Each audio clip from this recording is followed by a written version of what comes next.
नमस्कार, बहुत स्वागत है आपका। हिंदी खबर देख रहे हैं आप और मैं हूं आपके साथ श्रेया दीक्षित। सीएम योगी आदित्यनाथ ने औरंगजेब और मुगलों के खिलाफ बयान क्या दिया, विपक्ष में सियासी घमासान मच गया। दरअसल कल सीएम योगी आदित्यनाथ गुरु तेग बहादुर जी के 350वें शहीदी दिवस पर एक कार्यक्रम में शामिल हुए। उन्होंने वहां पर कट्टरपंथियों पर जमकर निशाना साधा। उन्होंने औरंगजेब और मुगलों द्वारा हिंदुओं पर किए गए अत्याचार को लेकर कहा कि औरंगजेब से ज्यादा क्रूर कोई भी नहीं था। औरंगजेब ने जनेऊ को खत्म करना चाहा, मुगलों ने इस्लामीकरण करने की मुहिम चलाई थी। औरंगजेब ने तिलक को मिटाने की कोशिश की तो उत्तर प्रदेश में सियासी बयानबाजी भी अब तेज हो गई है। विपक्ष ने साफ कहा है कि इन सबको इतिहास पढ़ना चाहिए। बीजेपी का उद्देश्य सिर्फ झूठा नैरेटिव सेट करने का है। लेकिन इसी बीच हमारा सवाल यह है कि आखिर मुगलों पर बयान से विपक्ष को ऐतराज क्यों है? क्या मुगलों ने सनातनी चिन्ह मिटाने की कोशिश नहीं की थी? आखिर इतिहास पढ़ने की जरूरत किसको है? आज इसी पर चर्चा करेंगे, लेकिन उससे पहले सीएम योगी आदित्यनाथ का बयान और उस पर आई प्रतिक्रियाएं देखिए। क्योंकि उस समय मुगलों ने पूरे भारत का इस्लामीकरण करने की एक मुहिम चला रखी थी। औरंगजेब जैसा क्रूर बादशाह मनमानीपन पर उतर आया था। तिलक को मिटाने के लिए, जनेऊ को समाप्त करने के उद्देश्य से उसने देश भर में तो अत्याचार किया ही, लेकिन कश्मीर में जब उसके अत्याचार की पराकाष्ठा आगे बढ़ी, अफगान खान जैसा औरंगजेब का सिपह सालार वहां जाकर के अत्याचार करने लग गया, तब पंडित कृपाराम जी ने जब कहीं शरण नहीं मिली तो गुरु तेग बहादुर जी महाराज की शरण में जाकर के याचना की थी। फर्जी बातें, फर्जी जो चलाने की कोशिश करते हैं, सब इतिहास को पढ़ने का काम करें कि इतिहास में क्या है। इतने साल तक 700 साल अगर किसी ने हुकूमत की है, उसके बाद भी उनके साथ कौन चल रहे थे, उनके सेनापति कौन थे, तो पूरा इतिहास जाने। जब इतिहास की जानकारी करेंगे तब समझ में आएगा। आप लोगों को झूठा नैरेटिव पढ़ाने के प्रयास ना करें। प्रदेश की भारतीय जनता पार्टी की सरकार दिन रात उत्तर प्रदेश में एक नफरत का माहौल पैदा कर रही है। दिन रात हिंदू मुसलमान किया जा रहा है, दिन रात ध्रुवीकरण किया जा रहा है। उत्तर प्रदेश, समूचा उत्तर प्रदेश आज विकास से वंचित हो चुका है। उत्तर प्रदेश में विकास के नाम पर कोई चीज नहीं। उत्तर प्रदेश का नौजवान युवा सड़कों पर भटक रहा है और उत्तर प्रदेश की सरकार, माननीय मुख्यमंत्री जी इस बात में जोर दे रहे हैं कि कैसे उत्तर प्रदेश में नफरत की खाई एक बड़ी हो, उत्तर प्रदेश में कैसे ध्रुवीकरण हो, कैसे लोग एक दूसरे को हीन भावना से देखें। दिन रात हिंदू मुसलमान किया जा रहा है और उत्तर प्रदेश विकास से वंचित होता चला जा रहा है। तो चलिए, हमारे साथ खास पैनल जुड़ चुका है, एक एक करके तारुफ करवा देती हूँ। पल्लवी सिंह प्रवक्ता बीजेपी से हैं, विवेक पांडे प्रवक्ता समाजवादी पार्टी से हमारे साथ जुड़े हुए हैं, राज शर्मा प्रवक्ता कांग्रेस से हमारे साथ जुड़े हुए हैं, राजनीतिक विश्लेषक संदीप श्रीवास्तव हमारे साथ जुड़े हुए हैं। सबका हिंदी खबर में बहुत बहुत स्वागत है। लेकिन सबसे पहले शुरुआत राज शर्मा जी से आपसे करेंगे। कौन सा इतिहास पढ़ाने की आप कोशिश कर रहे हैं भारत को? किसका इतिहास भारत को पढ़ना चाहिए? औरंगजेब का इतिहास पढ़ूं या फिर छत्रपति शिवाजी राव का झांसी की रानी का इतिहास पढ़ा जाए, या श्री तेग बहादुर जी का इतिहास पढ़ा जाए, या औरंगजेब का? किसका इतिहास पढ़ना चाहिए? नहीं, इतिहास यहाँ पे जो भी व्यक्ति जिसका भी इतिहास पढ़ना चाहता है वो स्वतंत्र है, पढ़ सकता है। मुझे शिवाजी का मुझे पढ़ना पसंद करता है, मैं शिवाजी का पढ़ूंगा क्योंकि मैं हिंदू हूँ। लेकिन यहाँ पे जो सवाल जो जहाँ से आपका सवाल उत्पन्न होता है, बात उस पर जानी चाहिए। कोई किसी भी प्रदेश का मुख्यमंत्री या देश का प्रधानमंत्री अगर धार्मिक बातें ही सिर्फ करेगा तो वो मेरे मेरे आने वाले नौनियालों के लिए, आप जैसे यंग पीढ़ी के लिए अच्छी बातें कतई नहीं है। मैं ये कह रहा हूं कि किसी को, सब जानते हैं औरंगजेब के बारे में, क्या योगी जी ने बताया तब मुझे पता चला? मैं भी पढ़ा लिखा हूं और फॉर्चुनेटली इन लोगों से तो ज्यादा ही पढ़ा लिखा हूं, सब पता है। आप एक बात को बार बार कह के क्या क्या करना चाहते हैं आप बताइए। फिर भारतीय जनता पार्टी सरकार आई, इन्होंने क्या करा बताइए आप? क्या ऐसा यहाँ पे उपलब्धियां गिनाए फिर ओपन होके कह दें। फिर आप इधर बार बार की बात, औरंगजेब ये था, कट्टर था, सब जानते हैं। उसे कहना जरूरी है क्या? सब जान रहे हैं, आप भी जानती हैं, यहाँ पे सब पढ़े लिखे लोग बैठे हुए हैं। आप काम की बात ही नहीं करते। मुझे तो एक चीज के लिए मैं तरस गया हूँ 11 साल से, और यूपी में भी मैं 7-8-9 साल से कि आदमी आए और भाषण दे, मैंने इतना रोजगार दिया, यहाँ चीनी मिल खोल दी, यहाँ फलानी फैक्ट्री लगा दी, यहाँ पे हमने पावर प्लांट लगा दिए, ये बातें कहते तो ये सुनने में मजा आता। क्या आपने योगी जी का मुझे एक भाषण बताइए या प्रधानमंत्री जी का बताइए, यूपी में पिछले कितने सालों में एक पावर प्लांट लगाओ, बताइए, कभी बात करी? आप बताइए, आपने स्कूल बंद कर दिया, बीएलओ टीचर लगा दिए, स्कूल बंद कर दिया। आप मुझे बताइए श्रेया जी, किसी भी काम के लिए स्कूल बंद नहीं होनी चाहिए। हमारे टाइम में भी बीएलओ टीचर लगते थे, लेकिन उन बीएलओ की ड्यूटियां 2 बजे के बाद होती थी या हाफ डे के बाद होती थी। पढ़ाओ भी, काम भी करो, लेकिन यहां तो दिया छुट्टी कर दी, बीएलओ बनाए। क्या मतलब है ये भाई? आप देखिए ना, जिस सरकार में जरा सा वोट बनाने और घटाने के लिए अगर किसी टीचर को लगा दें और स्कूल बंद कर दें, मैं समझता हूं उसको बोलने का अधिकार भी नहीं होता। शर्मा जी, मुझे ऐसा लग रहा है कि मसूद साहब का आपने बयान सुना नहीं। उन्होंने साफ तौर पर ये कहा, अभी खुद यहाँ पर मैंने थोड़ी देर पहले बाइट चलवाई थी, उसमें उन्होंने ये साफ कहा था कि अब इनको इतिहास पढ़ के आने की जरूरत है, इन्होंने इतिहास नहीं पढ़ा है मुगलों का। हाँ, मैंने सुना। अब मैं बता दूं उनका क्या, अब किसी भी बात का मैं जो कह रहा हूं, मैं किस मतलब से कह रहा हूं और आप क्या समझ रही हैं, मैं कह सकता हूं, किसी को समझने की अकल नहीं दे सकता। आप वो इतिहास की जो बात कर रहे हैं मसूद जी, वो भी एक सांसद हैं, उन्हें भी पब्लिक ने जिताया। और एक बात मैं आंख खोल के कह सकता हूं, आंख से आंख मिला के कह सकता हूं, इमरान मसूद को भी सिर्फ मुस्लिम वोटों ने नहीं जिताया, उन्हें बिना हिंदू वोट के कोई भी सांसद नहीं बन सकता। फिर आप बीजेपी ये कौन सा एजेंडा चला रही है? और चंद मीडिया भी चलाने लगता है कि नहीं मुस्लिम तुष्टीकरण। अरे मैं भी समझता हूं, खाली मुस्लिम वोटों से कोई नहीं जीत सकता। हिमाचल में कितने % मुसलमान हैं, उत्तराखंड में कितने मुसलमान थे, कर्नाटक में कितने मुसलमान थे, तब भी तो कांग्रेस सरकार जीती ना। देखिए कभी कभी देखिए, जो परवान चलती, जो बेल पेड़ के संग ऊपर चढ़ती है, उसके पत्ते भी नीचे गिरते हैं। इसलिए यहाँ इतिहास पढ़ाने की किसी को जरूरत नहीं है। ये जो आज योगी जी बता रहे, वहां धार्मिक उसमें गए थे, आप धार्मिक बातें करें, ठीक है, वहां क्या देश भावना की कि मेरा कुर्ता आपसे कम काला है, मैं कम अपराधी हूं, वो ज्यादा थे, इससे काम नहीं चलेगा। वहां पर वो तेग बहादुर जी के बलिदान को याद कर रहे थे, उसी वक्त ये जिक्र किया गया था औरंगजेब का। मैं कह रहा कि अच्छी बात के लिए बुराई बात को क्यों याद कर रहे हो?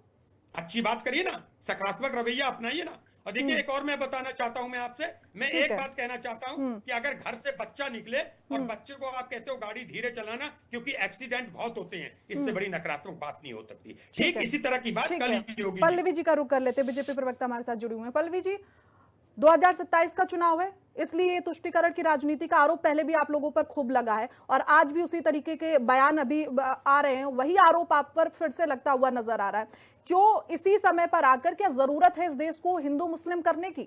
भारत की खूबसूरती यही है कि यहाँ पर सभी धर्म के लोग कितने प्यार से रहते हैं, और जब ये राजनीति का स्तर क्या इस स्तर तक गिर गया है कि हम आकर यहाँ पर हिंदू मुस्लिम करेंगे? पल्लवी जी। श्रेया जी, देखिए, भारतीय जनता पार्टी हिंदू मुस्लिम कभी नहीं करती है, सर्वधर्म की बात करती है, सबके विकास की बात करती है। और रही बात जो उन्होंने बयान दिया, गुरु तेग बहादुर जी की जयंती के सम्मान में जो समारोह था, वहां पे जाके उन्होंने बात की, उन्होंने कोई ऐसी बात नहीं की। बिल्कुल सभी नहीं जानते हैं, हमारा इतिहास सबको जानना जरूरी है। मुगलों ने आक्रमण किया था, इसमें गलत क्या है? उन्होंने मंदिर तोड़े थे, इसमें गलत क्या है? इतने सारे इतिहासकार हैं, उनकी किताबें उठा के देख लीजिए, उसमें मुस्लिम इतिहासकार भी हैं, सिर्फ हिंदू ही नहीं है उसमें, हिंदू। उन्होंने भी ये चीज माना है कि उत्तर भारत में बहुत सारे काशी में, स्पेशली काशी में बहुत सारे ऐसे मंदिर हैं जिनको तोड़ के मस्जिद बनाया गया है। तो इसको बताने में गलत क्या है, क्यों समस्या हो रही है? और रही बात काम क्या किया है, काम क्या किया है वो तो जनता देख रही है कि किस तरीके से काम योगी जी ने किया, क्या कानून व्यवस्था यहाँ पे बना के रखी है, क्या अर्थव्यवस्था पे काम कर रहे हैं, पूरे प्रदेश को स्मार्ट सिटी बनाने की तरफ जैसे प्रदेश अग्रसर है कि हर ऐसा नहीं कि एक साथ बस बातें बोल दी, 5 शहर उठाए, इसके बाद 5 शहर उठाए, किस तरीके से उनपे काम कर रहे हैं, पूरे प्रदेश की कनेक्टिविटी किस तरीके से देश के साथ जुड़ी हुई है, और यहाँ के लोगों को रोजगार कैसे दिया जा रहा है। 8.5 लाख से ज्यादा लोगों को रोजगार दिया गया, चाहे यहाँ पे मकान दिए जाने की बात हो, आयुष्मान योजना की बात हो, मेडिकल की बात कर ले, आप इज्जत घर के निर्माण की बात कर लें, उज्ज्वला योजना की बात कर लें, कितनी योजनाएं किसानों के लिए, कितनी योजनाएं हैं जो लाई गई, नवीन मंडियों का निर्माण आप कह रहे थे ना, तो मैं आपको बताना चाहती हूँ कितनी सारी मिलें जो यहाँ बंद हो गई थी, नई मिलें शुरू कराना। राज्य में तो बोल ही नहीं थे आपके बीच में, आपके बीच में मैं बोल रही राज थी जी, कितनी एक आप आपको मौका दिया था, आपने अपनी बात कंप्लीट करी, एक बार उनकी बात हो जाने दीजिए, फिर आपको दोबारा से मौका देंगे। आप क्या क्या बोल रहे थे? मैंने एक शब्द बोला शराब की आपको दुकान ज्यादा है, बीच स्कूल में, मैंने बंद है। आपको रोका क्या? हर जो आप 5 बीच में टोक रहे हैं हर मुझे। 1.5 किलोमीटर में 2 दुकानें खोल दी श्रेया जी, शराब की। बीच में टोकना इस सनातन तरीके से धर्म के डिबेट बदनाम राज जी, मेरी बात कोई एक सुनेगा ना शर्मा इनकी जी, बात एक कोई सेकंड सुनेगा। आपको आप रुकना लोगों ने पड़ेगा, काम एक किया। सेकंड आपको रुकना पड़ेगा, समय क्योंकि सबके पास लिमिटेड होता है, इसीलिए आपको रुकना पड़ेगा, उनको अपनी इसलिए बात, अगर गलत आपने ही बोलेंगे सवाल तो उठाए थे, उसी सवाल का जवाब दे दिया, काम तो आपने ही आपने सवाल किया उठाए नहीं। थे। रोकना 50 पड़ेगा। साल देश चलाने का बात करते हो, काम कुछ करना नहीं था आपको। ये जो आप जनता बोल ने रही है ना नकार यहाँ दिया। बैठ के, धीरे ये धीरे 50 पूरे साल देश देश चलाने के का जो है नतीजा। नक्शा आपका वरना- साफ होता जा वरना रहा है। कमरे से कमरे की बात क्योंकि नहीं आपको तो सुनता काम था। ही नहीं करना है ना। आप अब अरे बातें आप करते हो, बताइए, ये मुझे एक यात्रा बार वो जवाब यात्रा, दीजिए, योगी और जी को काम क्या के नाम जरूरत पे पड़ी थी जियो बटा शराब की सन्नाटा। दुकानें ज्यादा जहाँ पे खोलने आपकी की सरकार और है, स्कूल बंद वहाँ करने पे की? आपका ये हाल है कि आप ठीक है ना शर्मा जी, पैसा ऐसे नहीं दे ऐसे पा फिर रहे, रोकना बच्चों को- पड़ेगा ना। सैलरी बच्चों को नहीं दे पा शराब रहे की हैं। दुकान इस दिखाओगे, तरीके से तो आपकी स्कूल सरकार बंद काम कर कर रही दोगे, है। आने तो वाले पहले आप बड़े अपना देख काम लेना। देखिए। आप हमारा लोगों का काम ऐसा तो जैसा है, सर्वनाश होगा काम बोलता कि है, शायद हमारा कभी काम पनप बोलता नहीं है। पाओगे। जनता देख ये रही है, शराब की जनता दुकानें उसी खोल हिसाब दी। से हर विश्वास कॉलोनी के जता रही गेट है। में स्कूल, तीसरी बात शराब भी की हमारी दुकान, सरकार स्कूल आएगी, के रास्ते क्योंकि में हम देसी उस तरीके शराब से की काम दुकान। करते हैं। और आपकी तरह हरिद्वार में नहीं शराब की कि दुकान, जिस लक्ष्मण तरीके झूले आप में इमरजेंसी बाहर लगाते हैं, शराब की दुकान। धर्म और आपको तुष्टि ठीक पता है नहीं राज जी, राजनीति आप करते आप रहेंगे, एक मिनट का समय दीजिए उनको बोलते अपनी रहे, बात आप खत्म कर फरिश्ते, लेने आप ही दीजिए। बोले। हाँ ठीक है पल्लवी जी, आप खत्म कीजिए अपनी बात जल्दी। क्या खत्म करे बीच में? ये this is the way they create confusion actually. If you want to I know speak how to anything behave. and they are I know. hindering in Don't try between, to so become this my is teacher. absolutely wrong. You are not supposed आप to जो है call जो बोलना headmaster. चाहते हो उसे आप Why divert are कर becoming देते हैं। headmaster? ये कोई तरीका Don't नहीं है। try to आप become a अपना teacher. काम देखिए, आपने कितने काम I know किए। the आपने injustice काम by the किए होंगे dog. तो ठीक है, जनता आपको You लेकर teach आती है। me. ठीक है हर विवेक, जगह से आपको ठीक है जनता ठीक है नकार रही है। ठीक है बिहार विवेक में जी, अभी आपकी क्या क्या स्थिति बीजेपी हुई? नैरेटिव एक सेट सीट कर रही पाने है, को भी आप ये तरस जरा गए। आप एक बार वहाँ यहाँ पर गठबंधन स्पष्ट मिला के कीजिएगा, चल क्योंकि रहा है। यही सवाल वो मेरा क्या है? कांग्रेस से वो था, आपके- यही सवाल मेरा आपसे भी है कि किस अगर क्रूर को क्रूर बोल दिया गया तो फिर क्या इसमें इतनी मिर्ची लगने वाली बात है? क्या नैरेटिव, इसमें नैरेटिव सेट करने वाली बात क्या है? देखिए, मंच पे उपस्थित सभी सम्मानित पैनलिस्टों को पहले तो मैं प्रणाम करूंगा। अपनी बातों को अनुमोदन के साथ अभिव्यक्त करने की अनुमति चाहूंगा। ये बात जायज है, क्रूर को क्रूर ही कहा जाएगा, बिल्कुल जायज बात है। और इतिहास में चाहे औरंगजेब की बात हो, चाहे सम्राट अशोक की बात हो, चाहे पुष्यमित्र शुंग की बात हो, चाहे राजा हर्ष की बात हो, चाहे शशांक की बात हो, जो क्रूर था, जिसका इतिहास क्रूर था, वो क्रूर ही रहेगा। उसके लिए केवल औरंगजेब या किसी सम्राट अशोक को याद करके वर्तमान औरंगजेब को नकारने की कोई आवश्यकता नहीं। तिलक और जनेव की बात करने वाले आदरणीय योगी जी, पहले ये तो देख लें कि उनके राज में उन्हीं ब्राह्मणों की कितनी हत्या हुई है। तो क्रूरता तो आज भी जारी है, ब्राह्मणों को लगातार टारगेट किया गया है। अगर इनके पहले कार्यकाल से लेकर अब तक के आप आंकड़े उठा लेंगी, आपने भी खबर चलाई है, ब्राह्मणों पे जिस तरह से अत्याचार हुए और जिस तरह से ब्राह्मण समाज लगातार अपमानित महसूस कर रहा है, इसके लिए आज किस औरंगजेब की बात आप वर्तमान परिधि में की जाए, आज किस औरंगजेब की जिम्मेदारी तय की जाए, आज किस सम्राट अशोक को खड़ा किया जाए इस कतार में? मैं ये पूछ रहा हूं कि आज जब भाजपा के लोग अयोध्या की बात करते हैं तो पंडित देवी दीन पांडे की बात क्यों नहीं होती, जो 16वीं शताब्दी में 12 से 15 किलोमीटर दूर जिन्होंने सबसे पहले मंदिर के लिए आंदोलन किया, सबसे पहले उन्होंने मंदिर को बचाने की लड़ाई को लड़ा। मैं तो सवाल उठा रहा हूँ, सरयू पाले ब्राह्मण थे, सनेतु गांव के सरयू पाले ब्राह्मण जो कि मंदिर के पुजारी भी हुआ करते थे उस समय, लेकिन क्या आपने कभी उनका नाम सुना किसी भाजपा वाले को लेते हुए? तो देखिए, केवल राजनीतिक मंतव्यों से एक समाज विशेष में ये दिखाना कि आप बड़े हितैषी हैं, उस हितैषीपन को साबित करना होगा। उसके लिए आपको सबसे पहली बात है कि आपको जमीनी स्तर पे जिम्मेदारी तय करनी होगी, जिम्मेदारी लेनी होगी। लगातार योगी राज में जिस तरह से ब्राह्मणों को टारगेट किया, आपने जनेऊ और तिलक की बात की, बताइए योगी जी तिलक लगाते हैं? योगी जी तिलक लगाते हैं? कभी आपने देखा है कोई भाजपा का नेता तिलक लगाता हो? बताइए आप मुझे।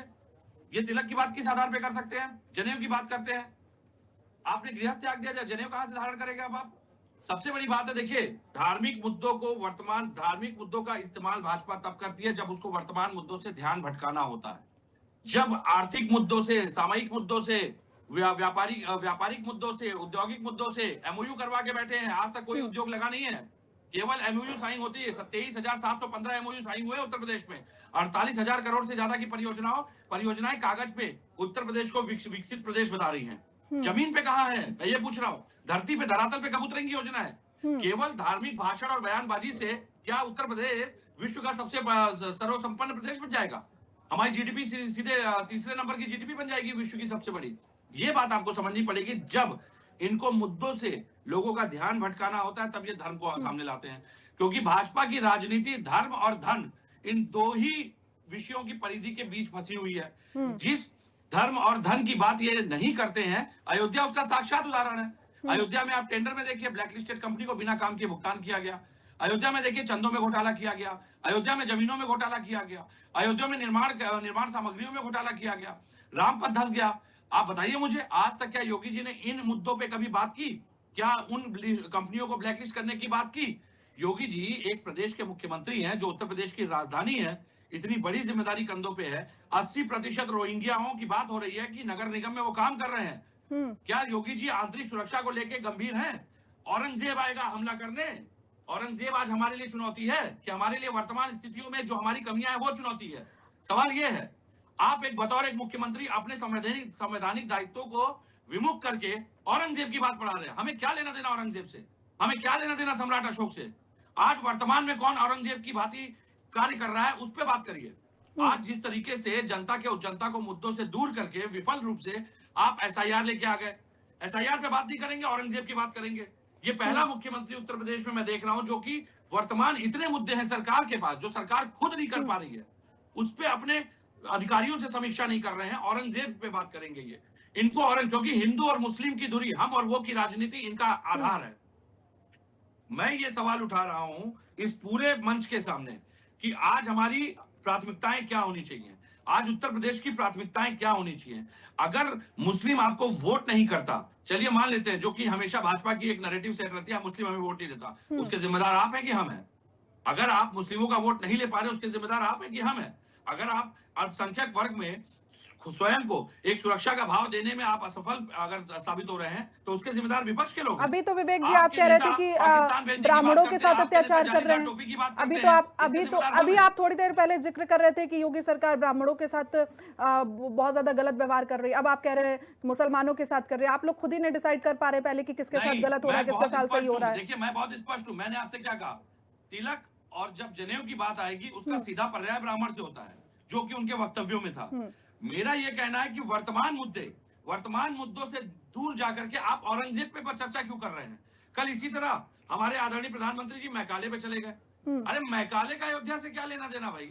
मैकाले वो थे जिन्होंने 1861 का पुलिस एक्ट बनाया था, और आज भी उसके कारण कितने लोग आत्महत्या कर रहे हैं। पुलिस विभाग के लोग भी मर रहे हैं, समाज में भी लोग मर रहे हैं। अरे विवेक जी, आप बात ही नहीं समझ पा रहे हैं। श्री गुरु तेग बहादुर जी का बलिदान दिवस था, वहां पर पहुंचे, जब उनके बलिदान को हम याद कर रहे हैं तो किस तरीके से उनके साथ अत्याचार हुआ, वो कैसे मुगलों के साथ लड़े, उसका जिक्र नहीं करना होगा क्या? बताना तो होगा कि किस तरीके से जो हमारे पूर्वज थे वो लड़े, कितना संघर्ष उन्होंने किया, वो याद नहीं करेंगे क्या हम? श्रेया जी, बिल्कुल होना चाहिए, बिल्कुल होना चाहिए, और उस दर्द को समझना चाहिए, लेकिन उसके साथ वर्तमान परिधि में ठीक है, संदीप जी का रुख कर लेते, बहुत देर से हमारे साथ बने हुए हैं। ठीक है संदीप जी, आज जिस तरीके से राजनीति हो रही है देश में, मुझे तो ऐसा पर्सनली लगता है कि ये आतंकवादियों से ज्यादा घातक है देश के लिए, समाज के लिए, क्योंकि देश में हिंदू मुस्लिम बस यही चल रहा है, चाहे वो विपक्ष हो या फिर पक्ष हो।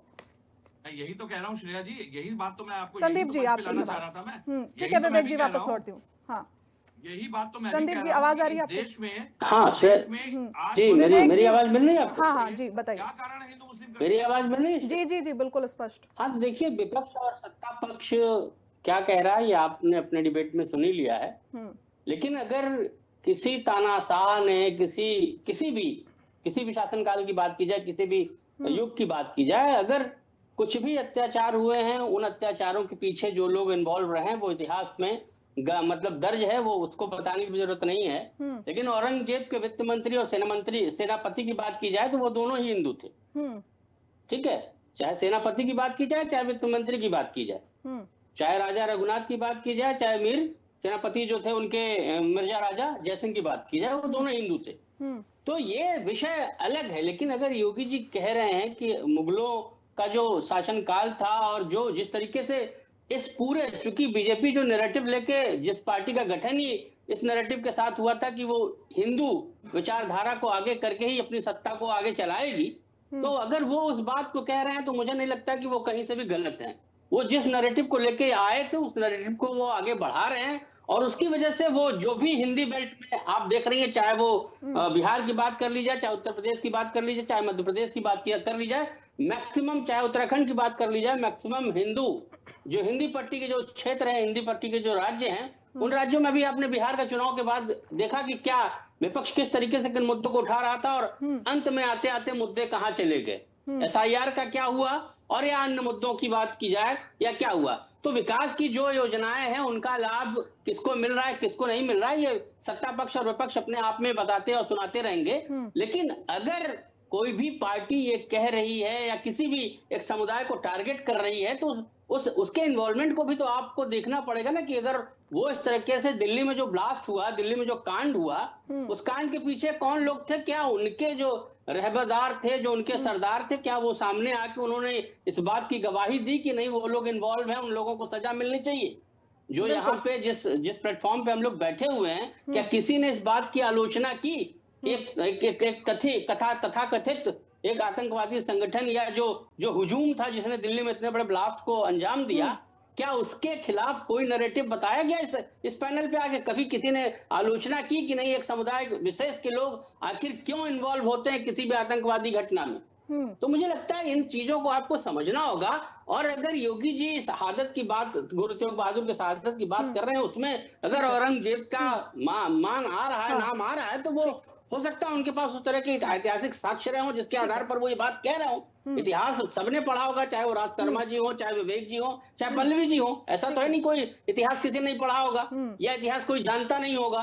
क्या राजा जय सिंह को नहीं जानते होंगे पल्लवी जी या राज शर्मा जी या विवेक जी, या चाहे राजा रघुनाथ को नहीं जानते होंगे जो इतिहास सभी को पता है, चाहे मैं हूँ चाहे आप हो। एक बार मैं शर्मा जी के पास जा रही हूँ। शर्मा जी, मुझे सिर्फ एक सवाल का जवाब दे दीजिए, अगर क्रूर को क्रूर बोल दिया तो उसमें दिक्कत किस बात की हो रही है आप लोगों को?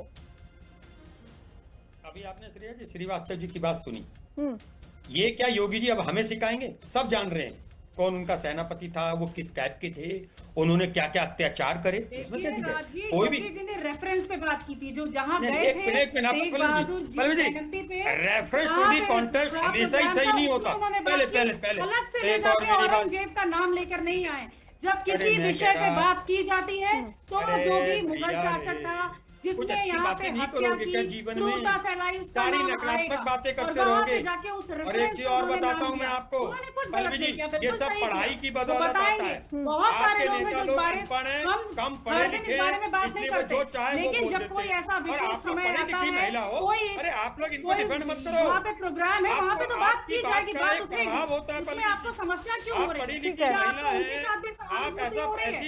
अगर व्याख्यान करोगी, SIR न कराया जाए, वन नेशन वन इलेक्शन नहीं होना चाहिए, हर चीज में कांग्रेस पार्टी, समाजवादी पार्टी, इन लोगों को समस्या क्यों बनाया गया सब एक साथ दिन भर ठीक है, समय बस इतने की इजाजत हमें देता है। फिलहाल आप लोगों का हमारे साथ जुड़ने के लिए बहुत बहुत शुक्रिया। तो देखिए किस तरीके से देश में इस समय राजनीति अब चल रही है, हिंदू मुस्लिम की तुष्टीकरण राजनीति यहाँ पर देखने को मिल रही है। अगर क्रूर को क्रूर बोल दिया जाता तो ऐसे में विपक्ष किस तरीके से उछल रहा है वो भी आपने देखा। और ऐसे में यही सवाल लोगों से है, क्या इस तरीके की राजनीति को भारत में पनपने देना चाहिए या नहीं। और इसी के साथ इजाजत लेती हूँ, धन्यवाद।